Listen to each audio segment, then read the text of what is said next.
That's all they got? Yeah, the big belly flop, right? I mean, their guy did the big belly flop in the debate, and now they send out all your minions to do the cleanup work for you. And just, oh no, this was really a triple flip with a perfect twist. Okay, the guy failed in front of the American people on stage at that debate. You can joke about it, you can try to be self-deprecating when you're out with the Hollywood crowd in Los Angeles a couple of nights ago, but the bottom line is the president could not defend neither his record nor could he defend the persuasive presentation by Mitt Romney, who came across as extremely knowledgeable and also a gracious person. Even when he was criticizing the president, he did so in a good-natured fashion. I think the lie attack, as Rich Lowry and others like Brit Hume have pointed out, it just doesn't fly when you're talking about Romney. You can say maybe he's changed his position on abortion and things like that, but I just think looking at Mitt Romney, he's a big liar. Substantively, it doesn't add up, and it looks like you're trying to cover for a really, really bad performance. So do you think that the polls that have come out now, the Pew poll that shows Romney takes a 4-point lead over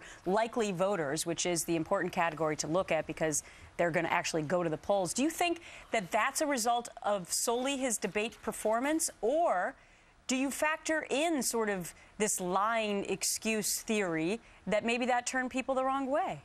Yeah, that's interesting, Gretchen. I think the debate is a lot of it. I think merit wins out eventually, and I think if you, in a time where our country's in such great turmoil and crisis, people look to a steady hand, and Romney looked like that steady hand. It looked like he had the hand firmly gripping the tiller, and I think that was very convincing to people. I also think some of this Libya stuff is actually beginning to settle on the American public, and even if they don't follow it day by day, something just seems really, really wrong with this situation. McCain was right. I mean, the idea you send someone out to say it's a spontaneous act when a garden variety observer of international affairs could see that this was a planned, vicious attack on an American outpost.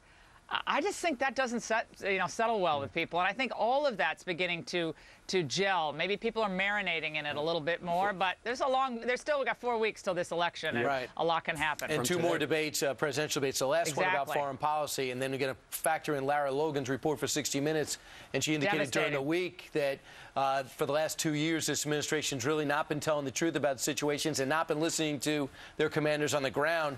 Where did that foreign policy grade go? But on a much lighter